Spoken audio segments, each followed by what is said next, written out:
Hello friend, स्वागत है आपका हमारे चैनल पर। तो फ्रेंड, मात्र 5 मिनट में बनने वाला ऐसा सुपर क्रिस्पी, ऐसा सुपर टेस्टी नाश्ता जिसे बनाने में ना लगेगी मेहनत, ना लगेगा खर्चा।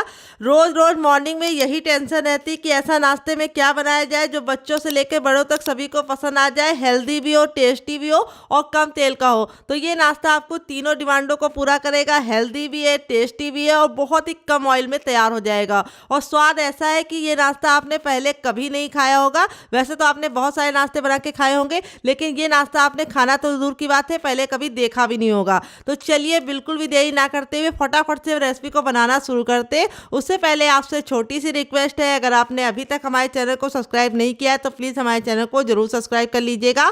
साथ ही नोटिफिकेशन बेल को ऑन कीजिए ताकि जैसे वीडियो अपलोड करूँ आपको नोटिफिकेशन मिल पाए सबसे पहले और आप हमारी आसान रेसिपी का फ़ायदा उठा पाए सबसे पहले। तो आज हम मिलकर बनाएंगे एक ऐसा नया नाश्ता जो बहुत ही ज़्यादा टेस्टी होने के साथ साथ बच्चों से लेकर बड़ों तक सभी को बहुत ज़्यादा पसंद आएगा। और बच्चों के टिफिन बॉक्स में देंगे तो बच्चे टिफिन बॉक्स को पूरा फिनिश करके आएंगे। तो चलिए बना लेते हैं। यहाँ पे देखिए मैंने क्या लिया। यहाँ पे मैंने लिया है 1 टेबलस्पून तक जीरा। जीरे को मैंने कच्चा लिया है, भून के नहीं लिया है। सिर्फ 1 चम्मच जीरे का इस्तेमाल करेंगे इस नाश्ते में। तो सबसे छोटा वाला मिक्सी का जार लेंगे, ना बड़ा वाला ना मीडियम वाला, सबसे छोटा वाला जार लेना है और उसके अंदर हमें ये जीरे को ट्रांसफ़र कर देना है।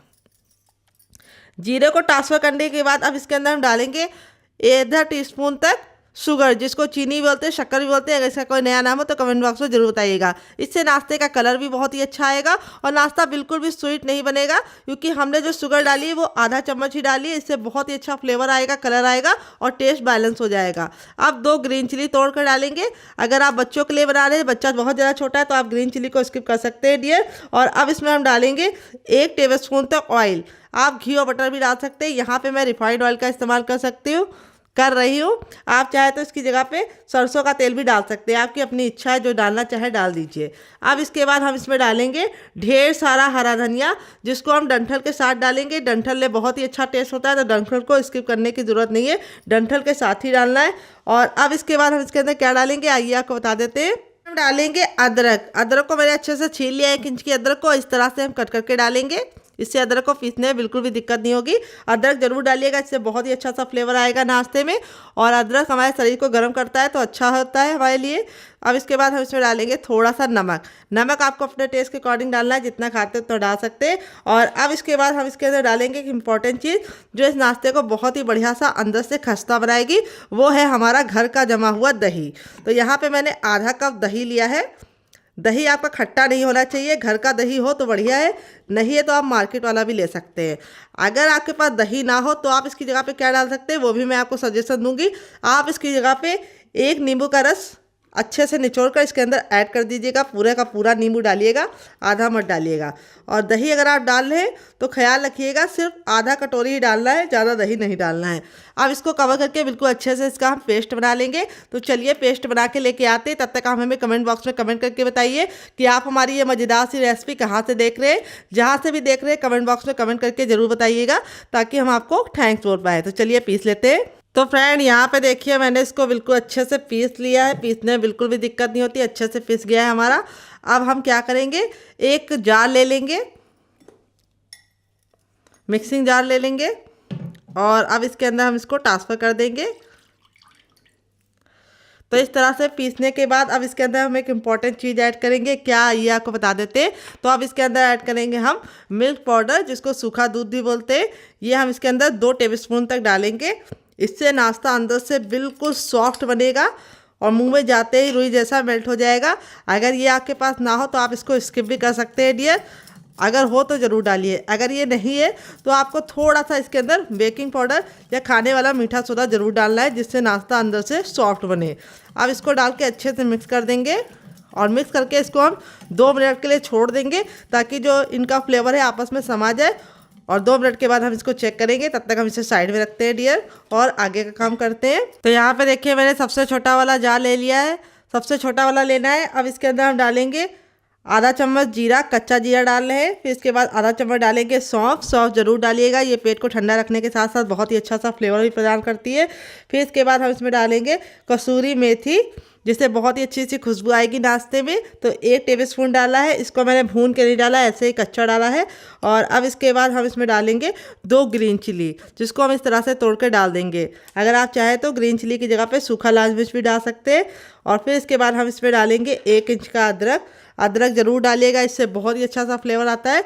तो अदरक को हम इस तरह से कट करके डालेंगे। और अब इसके बाद हम इसमें डालेंगे 1 टेबलस्पून तक धनिया। तो धनिया आपको साबुत वाला लेना है। साबुत धनिया हमने डाला है, हल्का सा तावे पे इसको रोस्ट कर लिया था यानी भून लिया था। अब इसमें हम डालेंगे 5 दाने ब्लैक पेपर यानी काली मिर्च के, जिससे बहुत ही अच्छे से खुशबू भी आएगी, टेस्ट भी आएगा और फ्लेवर भी आएगा। अब इसके बाद हम इसमें डालेंगे 2 टेबलस्पून तक मूंगफली। मूंगफली को मैंने तावे पे भून के लिया है। और फिर इसके बाद हम इसमें डालेंगे 2 चम्मच ही यहाँ पे चना, भुना वाला चना ले रहे हैं। अगर आपके पास भुना वाला चना ना हो तो आप इसकी जगह पे क्या इस्तेमाल कर सकते हैं, आप बेसन को भून के भी ले सकते हैं या फिर आप चने की दाल को भी भून के ले सकते हैं। अब इसको कवर करके हम इसको पीस लेंगे, हल्का सा दरदरा सा। तो चलिए इसको पीस लेते हैं, फिर आपसे मिलते हैं। बहुत ज़्यादा इसको बारीक पाउडर नहीं बनाना है, हल्का सा दरदरा रखना है। तो चलिए पीस लेते हैं। तो फ्रेंड यहाँ पे देखिए मैंने इसको पीस लिया है। यहाँ पे पानी का बिल्कुल भी इस्तेमाल नहीं किया था, तब भी ये बिल्कुल अच्छे से पिस जाता है, क्योंकि हमने इसके अंदर जो डाला है हरा मिर्च और अदरक और जो हमने मूंगफली डाली है उसमें खुद का मॉइस्चर होता है। तो उसी मॉइस्चर से ये देखिए इस तरह से हमने इसको दरदरा सा पीस लिया है, बहुत ज़्यादा फाइन नहीं किया है। अब इसको हम साइड में रखेंगे, आगे यूज़ करेंगे। तो वीडियो को आप पूरा वॉच कीजिएगा, ताकि मैं जो टिप एंड ट्रिक शेयर करूँगी उसको आप मिस मत कीजिएगा। तो यहाँ पे देखिए मैंने क्या लिया है। यहाँ पे मैंने लिया है 2 उबले हुए आलू। आलू को बॉईल करके ठंडा कर लिया है, गर्म आलू का इस्तेमाल नहीं करना है। अब इसको हम फटाफट छील लेंगे। तो आलू को ठंडा करके इस रेसिपी में इस्तेमाल करना है, इस बात का आपको खास ख्याल रखना है। तो मेरे मीडियम साइज़ के थे तो मैंने 2 लिया है। अगर आपका बड़ा आलू है तो आप सिर्फ 1 आलू का इस्तेमाल करके इस रेसिपी को बना सकते हैं। अगर आपकी फैमिली बड़ी है तो आप आलू की मात्रा को बढ़ा सकते हैं। वेट है आलू हमारा मुश्किल से 20 ग्राम है। तो चलिए इसको हम छील लेते हैं फटाफट। तो फ्रेंड यहाँ पे देखिए आलू को मैंने छील लिया। छीलने के बाद इस तरह से हम इसको 20 से डिवाइड कर लेंगे। ये देखिए, तो जैसे मैं डिवाइड कर रही हूँ उसी तरीके से आपको डिवाइड करना है इसको। और इस तरह से हम इसको पहले 4 भाग में सेपरेट कर लेंगे। तो ये देखिए आलू को मैंने कट कर लिया है। अब हम इसको रखेंगे साइड में और अपने बैटर को चेक कर लेंगे, वो फूल गया होगा अब तक। तो फ्रेंड यहाँ पे देखिए जो मिल्क पाउडर था बिल्कुल अच्छे से इसके अंदर समा गया है, बिल्कुल अच्छे से हमारा मिक्स हो गया है, सारे फ्लेवर इसके अंदर समा गए। अब इसके अंदर हम रखेंगे इस तरह से छन्ना। अगर आपके पास इस तरह का छन्ना ना हो तो आप कोई भी कॉटन का कपड़ा ले सकते हैं। और अब इसमें हम डालेंगे 250 ग्राम मैदा। तो यहाँ पे आप चाहे तो गेहूं के आटे से भी इस रेसिपी को बना सकते हैं, जैसी आपकी इच्छा हो। जो भी ले रहे हो उसको आपको अच्छे से छान के लेना है। और इसको साइड में हम रखेंगे। और अब हम हाथों से इसको अच्छे से मिलाते हुए इसका एक आटा लगाएंगे। अगर आपको लगे कि आटा बहुत ज़्यादा पत्थर जैसा हार्ड बनना है तो आप थोड़ा सा इसके अंदर पानी ऐड कर सकते हैं। अगर आपको लगे कि बहुत ज़्यादा सॉफ्ट हो रहा है तो आप इसमें थोड़ा सा और ऐड कर सकते हैं मैदा। तो यहाँ पे अगर आप मेरे मेज़रमेंट के हिसाब से बनाएंगे तो परफेक्ट बनेगा। आटा हमें ना पत्थर जैसा हार्ड चाहिए ना बहुत ज़्यादा सॉफ्ट चाहिए। तो चलिए इसका आटा लगा लेते हैं। तो फ्रेंड अच्छे से मसलते हुए मैंने इसका आटा लगा लिया है। आटा ना पत्थर जैसा हार्ड है ना बहुत ज़्यादा सॉफ्ट है। इस तरह से हमें मीडियम सॉफ्ट डो लगाना है। देखिए इस तरह से हमारा डो होना चाहिए जैसे मेरा है। अब इसके ऊपर हम थोड़ा सा ऑयल डाल देंगे, ताकि जो इसकी ऊपर की सतह है वो बिल्कुल भी ड्राई ना हो। और इसको इस तरह से हम ऑयल से ग्रीस करके 5 मिनट के लिए छोड़ देंगे, क्योंकि हमने इसके अंदर कोई भी बेकिंग पाउडर या सोडे का इस्तेमाल नहीं किया है। तो 5 मिनट का रेस्ट हमें देना ज़रूरी है, ताकि आटा हमारा अच्छे से फूल जाए। तो 5 मिनट के बाद हम इसे चेक करेंगे। नॉर्मल आटे की तरह इसको गूंदने का बिल्कुल भी झंझट नहीं है। तो चलिए इसको साइड में रखते हैं, तब तक हम दूसरा काम करते हैं जब तक ये रेस्ट पे है। तो फ्रेंड आ गए गैस की तरफ। यहाँ पे देखिए मैंने एक पैन लिया, आप चाहें तो इसकी जगह पे कढ़ाई भी ले सकते हैं। जो भी बर्तन लीजिए थोड़ा सा भारी और फैला हुआ लीजिए। तो यहाँ पे हम इसको अच्छे से गर्म करने के बाद अब इसमें हम 1 टेबलस्पून तक ऑयल डालेंगे। तो यहाँ पे आप कोई भी ऑयल का इस्तेमाल कर सकते हैं। मैं यहाँ पे सरसों का तेल इस्तेमाल कर रही हूँ। तेल को बिल्कुल अच्छे से गर्म कर लेंगे। जब तेल गर्म हो जाएगा तब हम आगे का काम करेंगे। और जैसे ही हमारा तेल गर्म हो जाएगा हम इसमें डालेंगे ज़ीरा 1 छोटा चम्मच। थोड़ा सा इसमें डालेंगे मेथी दाना। थोड़ा सा इसमें डालेंगे कड़ी पत्ता। यहाँ पे मैं सूखा वाला ले रही हूँ, आप चाहे तो फ्रेश वाला भी ले सकते हैं। और एक कश्मीरी मिर्च को मैंने इस तरह से तोड़ लिया है, ये बिल्कुल भी तीखी नहीं होती है। इन सारी चीज़ों को अच्छे से चटका लेंगे, काला बिल्कुल भी नहीं करेंगे। जब सारी चीज़ें अच्छे से चटक जाएगी तब इसके अंदर हम अपना आलू ऐड कर देंगे। अब हम गैस के फ्लेम को फुल कर देंगे और फुल फ्लेम पे हम आलू को अच्छे से हल्का सा ऊपर से क्रिस्पी लेयर आ जाए तब तक पकाएंगे। तो यहाँ पे आलू को आपको हल्का सा क्रिस्पी करना है ताकि आलू पे एक क्रिस्पी सी लेयर आ जाए और बहुत ही अच्छा टेस्ट आएगा। तो अगर आपके पास कश्मीरी लाल मिर्च ना हो तो आप इसकी जगह पे सूखी लाल मिर्च जो नॉर्मल वाली होती है उसका भी इस्तेमाल कर सकते हैं। तो यहाँ पे देखिए इस तरह से हमें इसको अच्छे से भून लेना है, कम से कम 20 से 25 सेकंड हाई फ्लेम पे। यहाँ पे देखिए आलू पे हल्की सी क्रिस्पी लेयर आ चुकी है।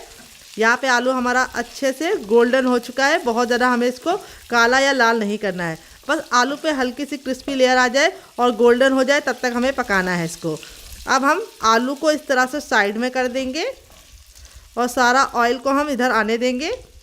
इस तरह से पैन को हल्का सा तिरछा कर दीजिएगा ताकि जो आलू है वो एक साइड हो जाए और ऑयल सारा सेपरेट होकर एक साइड हो जाए। अब यहाँ पे जो हमने गैस का फ्लेम हाई करके रखा था अब लो कर देंगे और ये जो हमने मसाला बना के रखा था ये मसाला हम इसके अंदर ऐड करेंगे। थोड़ा सा हम बचा लेंगे, उसको हम बाद में यूज़ करेंगे। तो यहाँ पे 2 से 3 चम्मच बचा लेना है। अब यहाँ पे इसको हम अच्छे से भून लेंगे जो ऑयल है हमारा 10 से 15 सेकंड और फिर सारी चीज़ों को मिला के आपस में अच्छे से भून लेंगे। तो यहाँ पे हमने मूंगफली और चना दाल पहले से भुनी वाली ली थी, सॉरी चना दाल मैंने नहीं ली थी, मैंने चना लिया था भुना वाला। अगर आप चना दाल भी ले रहे तो भून के लीजिएगा। अब सारी चीज़ों को हमें अच्छे से मिक्स करते हुए इसको 10 से 15 सेकंड वापस से भून लेना है। अभी तक हमने इसके अंदर कोई मसाले नहीं ऐड किए, पहले हम इसकी अच्छे से भुनाई कर लेंगे और अब इसमें हम ऐड करेंगे कुछ बेसिक से किचन के मसाले। तो चलिए ऐड करते हैं। तो अब इसमें हम डालेंगे थोड़ा सा टर्मरिक पाउडर यानी हल्दी, जिससे बहुत ही अच्छा सा कलर आएगा। थोड़ा सा सूखा हुआ लाल मिर्च का पाउडर हाफ टी स्पून तक, हाफ टी स्पून हम इसमें डालेंगे नमक। नमक आप अपने टेस्ट के अकॉर्डिंग डालिएगा, जितना खाते उतना डाल सकते हैं। और अब इसमें हम डालेंगे हींग। हींग हमें ज़रूर डालने से बहुत ही अच्छी खुशबू और टेस्ट आएगा। अब कुछ लोग कहेंगे पहले क्यों नहीं हींग डाली। पहले अगर आप हींग डालती तो अच्छा सा फ्लेवर ना आता, जब बाद में हींग डालेंगे तो बहुत ही अच्छा सा फ्लेवर आएगा। अब सारे मसालों को हम अच्छे से मिक्स करते हुए पका लेंगे ताकि मसालों का कच्चापन निकल जाए। मसाले हमारे अच्छे से भुन जाएंगे तो बहुत ही प्यारी सी खुशबू आने लगेगी। तो यहाँ पे खुशबू आ रही बहुत ही प्यारी सी। अब इस स्टेज पे हम इसमें डालेंगे थोड़ा सा पाव भाजी मसाला। तो ये मेरा होममेड पाव भाजी मसाला है। अगर आपको इसकी रेसिपी चाहिए तो कमेंट बॉक्स में कमेंट करना, मैं आपके साथ शेयर करूँगी।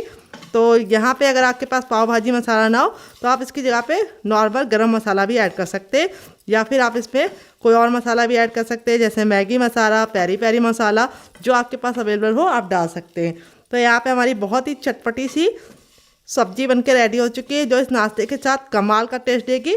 आप इसे वैसे भी रोटी के साथ ही खा सकते हैं, नॉर्मल चपाती के साथ भी। अब इसको हम साइड में रखेंगे और आगे का काम करेंगे। तो फ्रेंड यहाँ पे देखिए मैंने एक छोटी सी कटोरी ले ली है। अब इसके अंदर हम डालेंगे 2 चम्मच मैदा और अब इसमें हम डालेंगे 1 चम्मच तक रिफाइंड ऑयल। यहाँ पे आपको मेजरमेंट का खास ख्याल रखना है। 1 चम्मच आप इसकी जगह पे बटर भी इस्तेमाल कर सकते हैं, घी भी ले सकते हैं। अब इसको हमें बिना पानी डाले बिल्कुल अच्छे से मिक्स करना है। अभी आपको लग रहा होगा कि ये थोड़ा सा गाढ़ा है, लेकिन जैसे हम इसको मिक्स करते जाएंगे इसका जो टेक्सचर है बिल्कुल स्मूथ, बिल्कुल बटर के टेक्सचर में आ जाएगा। देखिए इस तरह से हमें बिल्कुल अच्छे से मिक्स करते हुए इसको अच्छे से फेंटना है। यहाँ पे आपको ख्याल ये रखना है, जो डायरेक्शन है वो आपको एक ही रखना है। ऐसा नहीं करना है कि एक बार इस तरफ से और एक बार इस तरफ से, उल्टा नहीं घुमाना है, एक ही तरफ घुमाते जाना है। और इसका हमें एक घोल रेडी करना है। ये देखिए अभी थोड़ा सा और हम इसको फेंटेंगे। तो यहाँ पे देखिए हमारा एकदम रनी कंडेंस मिल्क की तरह एक बैटर बन चुका है। जैसे कंडेंस मिल्क होता है उसी तरीके से इसका टेक्सचर होना चाहिए, बिल्कुल स्मूथ सा, एकदम रनी सा। अगर आप चाहे तो यहाँ पे बटर का भी इस्तेमाल कर सकते हैं, मैंने यहाँ पे रिफाइंड ऑयल का इस्तेमाल किया है, जिससे काफ़ी अच्छा रिजल्ट आता है। तो ये देखिए बिल्कुल अच्छे से रेडी हो चुका है। अब हम इसको चलिए बनाना शुरू करते हैं नाश्ते को।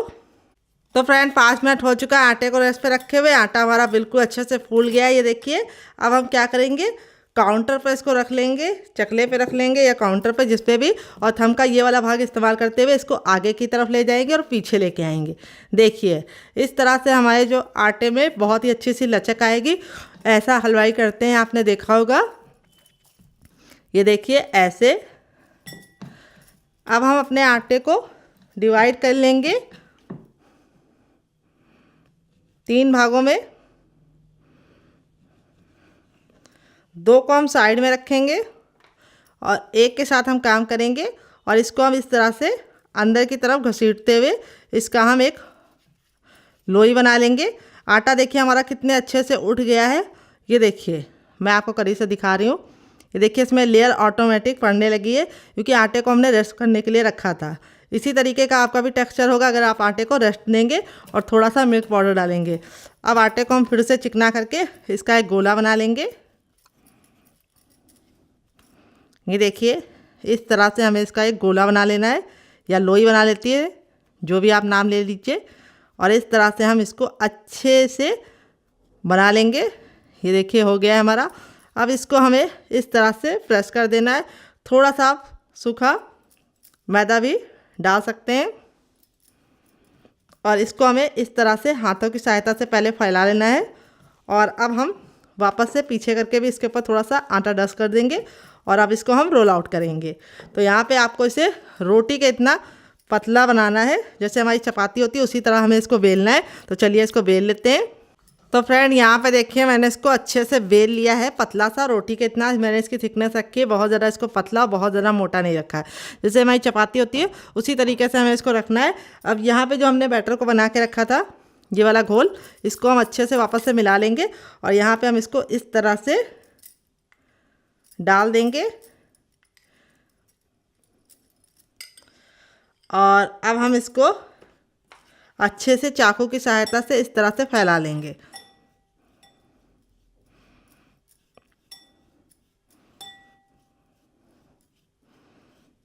ये देखिए आप चाहे तो ब्रश की सहायता से भी फैला सकते हैं, लेकिन जिसके पास ब्रश ना हो वो बिल्कुल भी डरे नहीं। आप इस तरह से, नाइफ तो हर घर में होता है, उसी से आप इसको फैला सकते हैं। ये देखिए बिल्कुल अच्छे से हमारा ये जो मिश्रण हमने लगाया था बिल्कुल अच्छे से फैल गया है हर तरफ। अब यहाँ पे हम थोड़ा सा सूखा आटा इसके ऊपर इस तरह से डालेंगे, और हाथों से इसको हल्का सा टैप टैप कर देंगे। ये देखिए हो गया। अब यहाँ पे हमें बहुत ही इम्पोर्टेंट सी इसका शेप देना है। देखिए मैं आपको दिखाती हूँ। नाइफ ले लीजिए धारदार, और इस तरह से सबसे पहले इसको बराबर से सामने सामने कट लगाइए। जो ये वाला हिस्सा है इसको आपको छोड़ देना है, बिल्कुल बराबर नहीं कट करना है, यानी कट नहीं लगाना है, थोड़ा थोड़ा छोड़ देना है। फिर इसको आप इस तरह से 4 भाग में डिवाइड कर दीजिए, सिंपल सा। फिर जो 4 भाग में डिवाइड किया उसको 2 भाग में हम डिवाइड करेंगे। ये देखिए बहुत ही सिंपल सा, आसान सा तरीका मैं आपके साथ शेयर कर रही हूँ इस रेसिपी को बनाने का। हर कोई इसे बना पाएगा। अब यहाँ पे आपको इसको जो कट लगाया है इसको उठा के एक के ऊपर एक को ज्वाइन करना है, लेकिन अपोजिट डायरेक्शन में। जैसे ये वाला हमने उठा लिया, अब हम इसको इसके ऊपर अटैच करेंगे। हल्का सा प्रेस करते जाइए। फिर हम ये वाला उठाएंगे और इसके ऊपर ये वाला अटैच कर देंगे। तो यहाँ पे कोई ज़रूरी नहीं जैसे मैं उठा के चिपका रही हूँ वैसे ही आपको चिपकाना है। आप कोई भी लेयर को अपोजिट डायरेक्शन में अच्छे से अटैच कर सकते हैं। ये देखिए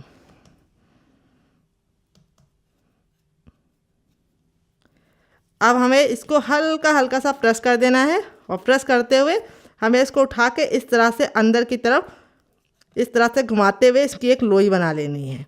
ये देखिए इससे जो लेयर पड़ेगी बहुत ही कमाल की पड़ेगी, और लेयर के साथ साथ अंदर से बिल्कुल खस्ता हमारा नाश्ता बनके रेडी होगा। ये देखिए हो गया। अब इसको हम प्रेस कर देंगे और थोड़ा सा आटा डाल के हम इसको बेल लेंगे। यहाँ पे अब हमको ख्याल ये रखना है, पहले जितना हमें इसको पतला नहीं बनाना है, इसको हमें हल्का सा मोटा रखना है। मोटा रखेंगे तो अंदर से खस्ता बनेगा और टेस्टी बनेगा। तो चलिए इसको बेल लेते हैं। तो फ्रेंड यहाँ पे देखिए मैंने इसको बेल लिया है। यहाँ पे अब मैंने इसको हल्का सा मोटा ही रखा है, बहुत ज़्यादा पतला नहीं रखना है। तो यहाँ पे आप एक इस तरह से बना सकते हैं और दूसरा मैं आपको दूसरी तरीके से बनाना बताऊंगी, जिसमें मैं स्टफिंग को फिल करके बताऊंगी। तो चलिए दूसरा भी बना लेते हैं। तो उसके लिए हमें फिर से आटा ले लेना है और उसकी लोई बनानी है और सेम पहले वाले की तरह हम इसको अच्छे से बेल लेंगे। तो मैं आपको अब दूसरा तरीका बताऊँगी। दोनों में से आपको जो तरीका पसंद है उसके लिए आपको कमेंट बॉक्स में कमेंट करना है, ताकि मुझे पता चल पाए कि आपको कौन सा तरीका ज़्यादा इजी लगा और कौन सा आप फॉलो करेंगे। तो चलिए इसको ही बेल लेते हैं। तो फ्रेंड इसको भी मैंने सेम पहले वाले की तरह बेल लिया है, लेकिन इसको मैं शेप अलग दूंगी और इसके अंदर मैं स्टफिंग को फिल करूंगी। तो यहाँ पे जो हमारा ये मिश्रण था उसको हम इसके ऊपर इस तरह से डाल देंगे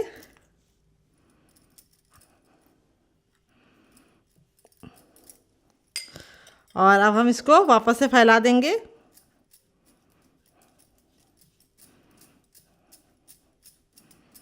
अब वापस से हम थोड़ा सा सूखा आटा डालेंगे और इसको हाथों से की सहायता से इस तरह से हम चारों तरफ फैला लेंगे। अब यहाँ पे आपको याद होगा हमने थोड़ा सा मिश्रण बचा लिया था, ये देखिए इतना। अब इसको हम इस तरह से इसके ऊपर डालेंगे।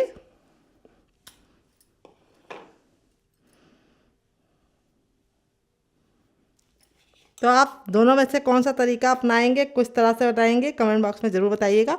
और इसको हल्का सा टैप टैप कर देंगे ताकि ये चिपक जाए और थोड़ा सा इसको हम बेलन इस तरह से इसके ऊपर चला देंगे हल्के हाथों से, ताकि ये चिपक जाए। तो ये चिपक गया है। अब यहाँ पे हम इसको पकड़ेंगे और इस तरह से चिपका देंगे और वापस से हम थोड़ा सा इसके ऊपर बैटर को डालेंगे और इसको अब हम हाथों से ही फैला देंगे फटाफट। थोड़ा सा सूखा आटा डालेंगे और इसको हम इस तरह से फोल्ड कर देंगे।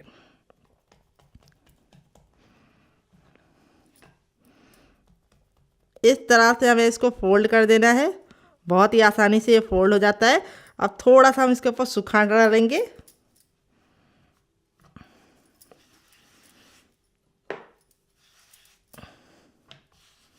और अब हम बिल्कुल हल्के बेलन की सहायता से इसको बेल लेंगे, यानी हल्के हाथ से। बेलन को हमें बहुत ज़्यादा टाइट नहीं चलाना है, हल्का हल्का सा इसको हमें इस तरह से फैला लेना है। इससे क्या होगा, जो हमारी स्टफिंग है वो वैसे तो बराबर से ही फिल है क्योंकि मैंने इस तरह से फिल की है, लेकिन बिल्कुल बढ़िया तरीके से आपस में चिपक जाएगी। और थोड़ा सा हम इसको पतला कर लेंगे। तो इसको बहुत ज़्यादा पतला नहीं करना है डियर, इस तरह से। तो आपको कौन सा तरीका ज़्यादा अच्छा लगा, ये वाला या पहला वाला, कमेंट बॉक्स में लिखना मत भूलिएगा, ताकि मुझे पता चल पाए कि आपको कौन सा तरीका ज़्यादा पसंद है और उस तरह से मैं आपको और रेसिपी दे सकूं। तो चलिए चलते हैं इसको बनाने की प्रोसेस की तरफ। फ्रेंड आ गए गैस की तरफ। यहाँ पे देखिए मैंने एक तावा लिया है, आप चाहे तो इसकी जगह पे लोहे का तावा भी ले सकते हैं, मैंने नॉन स्टिक लिया है। अब हमने इसको अच्छे से गर्म कर लिया था, तब इसके अंदर अपने नाश्ते को डाल दिया है। अब तावे के जो फ्लेम को वो हम हाई कर देंगे और हाई फ्लेम पर इसको हम 10 सेकेंड पकाएंगे। जो भी तावा लीजिए, नॉन स्टिक लीजिए या लोहे का लीजिए, मोटे तल्ले का लीजिए, यानी भारी तावे का इस्तेमाल करेंगे तो बहुत ही अच्छा रिजल्ट आएगा। और 10 सेकंड तक हमें वेट करना है। यहाँ पे मैंने तावे को गर्म करने के बाद डायरेक्ट डाल दिया था, कोई भी ऑयल या घी का इस्तेमाल नहीं किया है। ये टिप आपको ज़रूर फॉलो करनी है। पहले इसको डाल के अच्छे से पका लीजिए, फिर उसके बाद हम इसको पलट देंगे और अब हम गैस के फ्लेम को धीमा कर देंगे और धीमे फ्लेम पे इसको 1 मिनट के लिए पकने देंगे। तो यहाँ पे अभी तक हमने कोई ऑयल और कोई घी का इस्तेमाल नहीं किया, आपको भी नहीं करना, इसी से बहुत ही अच्छा रिजल्ट आएगा। तो चलिए इसको हम 1 मिनट पकाने के बाद आपसे मिलते हैं। तो फ्रेंड 1 मिनट हो चुका है इसको धीमी आंच पे पकते हुए। अब इसको हम टर्न कर देंगे। ये देखिए कितना प्यारा सा हमारा कलर आ चुका है और यहाँ पे सिक गया है धीमी धीमी आंच पे। अब इसके ऊपर हम लगाएंगे ऑयल। आप घी और बटर का भी इस्तेमाल कर सकते हैं, जो आपको पसंद हो आप लगा दीजिए इसके ऊपर। तो इस तरह से आप बनाएंगे तो ये बहुत ही कमाल के बनेंगे। और अब इसको हम दूसरे साइड भी पहले 10 सेकंड पकने देंगे। जब ये 10 सेकंड पक जाएगा तब इसको हम टर्न कर देंगे और अब इसके ऊपर हम फिर से ऑयल लगाएंगे। तो यहाँ पे मैं रिफाइंड ऑयल का इस्तेमाल कर रही हूँ, आप घी और बटर भी लगा सकते हैं, आपकी अपनी इच्छा है। रिफाइंड ऑयल से बने जो पराठे होते हैं वो लंबे समय तक सॉफ्ट और काफ़ी मज़ेदार रहते हैं। तो यहाँ पे देखिए जो हमारा पराठा है वो कितने अच्छे से कुक हो रहा है। और अब इसको हम टर्न कर देंगे और इस तरह से हम दबा दबा के इसको अच्छे से सेकेंगे। ये देखिए, तो यहाँ पे हमारा जो पराठा है वो बहुत ही कमाल का, अंदर से खस्ता और काफ़ी ज़्यादा ऊपर से क्रिस्पी बनेगा। इस तरह से आपको दबा दबा के इसको धीमी धीमी आंच पे पकाना है।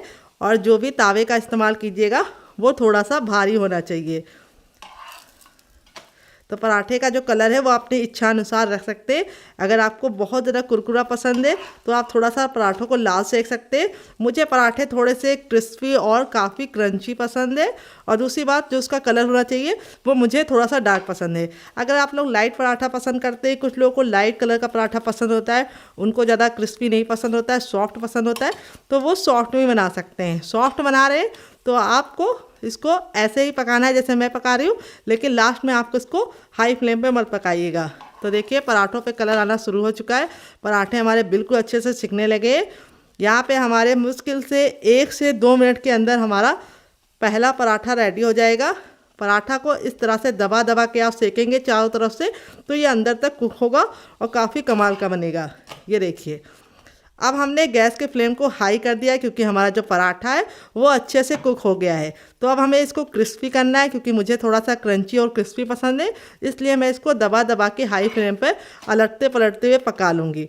पराठों का रिजल्ट आप लोगों को दिख रहा होगा कितना कमाल का आया है। आपका रिजल्ट भी ऐसे ही आएगा अगर आप मेरी टिप एंड ट्रिक को फॉलो करेंगे। तो यहाँ पे देखिए पराठा हमारा बिल्कुल अच्छे से रेडी हो चुका है। हमने बिल्कुल बढ़िया तरीके से सेक लिया है अपने पराठे को। अब इस पराठे को आप जो सब्ज़ी मैंने बनाई उसके साथ खाएंगे तो मज़ा आ जाएगा। अब चलिए मैं आपको दूसरा पराठा भी बना के दिखाती हूँ कैसे बनाना है। तो देखिए सेम पहले वाले की तरह हमें बनाना है। पहले इसको हमें डाल देना है, 10 सेकंड हाई फ्लेम पे रखना है। हाई फ्लेम पे रखने के बाद हमें वेट करना है और फिर इस तरह से हमें इसको पलट देना है। पलटने के बाद अब इसको हम 1 मिनट के लिए धीमी आंच पे पकने देंगे। तो फ्रेंड 1 मिनट हो चुका है इसको दूसरे साइड से पकते हुए। अब इसको हम पलट देंगे। यहाँ पे देखिए हमारे पराठों पे कलर आ चुका है बहुत ही अच्छे से। और ये पराठे आप बहुत ही कम तेल में क्रिस्पी और करारे खा सकते हैं अगर आप मेरी टिप एंड ट्रिक को फॉलो करेंगे। तो यहाँ पे इस तरह से हम इसके ऊपर फटाफट से ऑयल लगा देंगे और दूसरे साइड हम इसको 1 मिनट और पकाएंगे।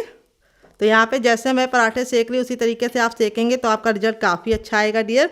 और जब इसको आप ऑयल लगा दीजिएगा तो हल्का हल्का सा इस तरह से प्रेस कर दीजिएगा ताकि जो पराठा है हमारा बिल्कुल अंदर तक खस्ता और सॉफ्ट बने। अब इसको हम पलट देंगे।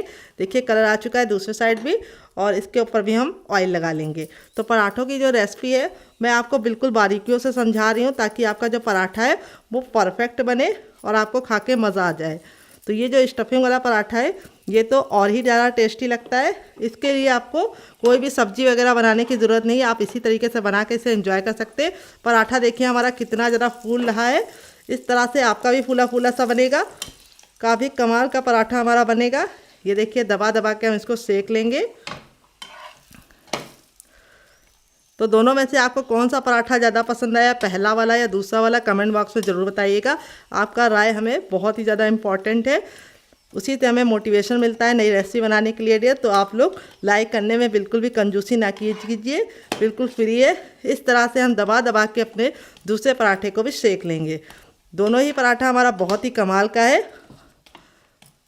अब हमने गैस के फ्लेम को हाई कर दिया क्योंकि मुझे थोड़े से क्रिस्पी पसंद है। तो इस तरह से हमें इसको हाई फ्लेम पे अलटते पलटते हुए अच्छे से सेक लेना है। तो दोनों पराठे हमारे रेडी हो चुके हैं। बाकी पराठा मैं बाद में बनाऊंगी। चलिए इसका फाइनल रिजल्ट आपको दिखा देते हैं। तो देखिए हमारा कमाल का पराठा बनके रेडी हो चुका है। देखने में जितना ज़्यादा टेम्पटिंग लग रहा है, खाने में से ज़्यादा है मज़ेदार, और बनाना है उससे भी ज़्यादा आसान। तो फ्रेंड बनकर रेडी हो चुका है हमारा बहुत ही ज़्यादा टेस्टी पराठा। मैं आपको एक एक पराठा अलग अलग दिखाऊंगी ताकि आपको इसका फाइनल रिजल्ट समझ में आए। देख सकते हैं पराठे का जो फाइनल रिजल्ट है वो कितना ज़्यादा अमेजिंग आया है। पराठा हमारा बहुत ही ज़्यादा शानदार बना है और काफ़ी ज़्यादा गर्म है। जैसे पराठा हमारा ठंडा होता जाएगा और ज़्यादा क्रिस्पी हो जाएगा। देखिए कितना क्रिस्पी है। और इस तरह से आप पराठे को लीजिए और इस तरह से कर लीजिए हल्का सा। तो देखिए आप परत आप गिन नहीं पाएंगे, इतनी ज़्यादा परतों वाला हमारा ये पराठा बना है। ये देखिए जैसे जैसे ठंडी होती जाएगी परतें और खुलती जाएंगी। इसी तरीके से आपका रिजल्ट भी आएगा अगर आप मेरी टिप एंड ट्रिक को फॉलो करेंगे। पराठा काफ़ी ज़्यादा जल रहा है। चलिए मैं आपको दूसरा वाला पराठा भी दिखाती हूँ। तो इस तरह से आप लच्छा पराठा बना सकते हैं, प्लेन वाला। और दूसरा ये हमारा पराठा है। ये देखिए इसका रिजल्ट, और इसका रिजल्ट भी मैं आपको दिखाती हूँ ये कितना ज़रा क्रिस्पी बना है। पराठा हमारा बिल्कुल भी ऑयली नहीं है। और यहाँ पे मैं आपको दिखाऊंगी, ये देखिए, और इसकी भी लेयर आप गिन नहीं पाएंगे। सारी लेयर आराम से देखिए इस तरह से अलग हो रही हैं। इस तरह से जब आपकी लेयर अलग होती है तो समझ जाइए आपका जो पराठा है वो बहुत ज़रा क्रिस्पी होने के साथ साथ अंदर से सॉफ्ट बना है। ये देखिए, इसी तरीके का आपका रिजल्ट भी आएगा अगर आप मेरी टिप एंड ट्रिक को फॉलो करेंगे। इस पराठों के साथ जो ये सब्जी का कॉम्बिनेशन है वो अलग ही लेवल का है। आप एक बार इस पराठे को इस सब्जी के साथ खा लेंगे तो जब भी पराठा बनाएंगे सब्जी जरूर बनाएंगे, इसकी मैं गारंटी लेती हूँ। तो फ्रेंड, अगर आपको हमारी रेसिपी में कुछ भी अच्छा लगे तो प्लीज़ एक छोटा सा लाइक ज़रूर दीजिएगा। अगर आप चाहें तो पराठे को केचप के साथ, ग्रीन चटनी के साथ या फिर चाय के साथ भी इंजॉय कर सकते हैं। तो चलिए, मुझसे तो वेट नहीं हो रहा है, मैं जा रही हूँ इसे एंजॉय करने। आप इसे बच्चों के टिफ़िन बॉक्स और पति के लंच बॉक्स में दे सकते हैं। जब भी आपके घर में अचानक से मेहमान आ जाए और आपको कुछ भी समझ ना आए कि नाश्ते में क्या बनाए या डिनर में क्या बनाए, तो ये अमेजिंग से पराठे बना सकते हैं। आपको कौन सा पराठा ज़्यादा पसंद आया, ये वाला जिसमें हमने स्टफिंग भरी थी वो वाला, या फिर ये वाला जो सिंपल सा है हमारा लच्छा वाला। देखिए कितनी लच्छे इसमें भी खुल रहे हैं, बहुत ही कमाल का पराठा बना है। तो फ्रेंड, रेसिपी में कुछ भी अच्छा लगे तो प्लीज़ मेरी मेहनत को एक छोटा सा लाइक देके मुझे मोटिवेट कीजिएगा नई रेसिपी बनाने के लिए डियर, क्योंकि हम बहुत ही आसान रेसिपी लेके आते हैं आप लोगों के लिए। तो छोटा सा लाइक तो करना बनता है आपका डियर, हमारी मेहनत को। मिलते हैं बहुत ही जल्दी नई रेसिपी के साथ, तब तक आपका बहुत सारा प्यार और सपोर्ट चाहिए। मिलते हैं नेक्स्ट वीडियो में। Love you all, bye and take care.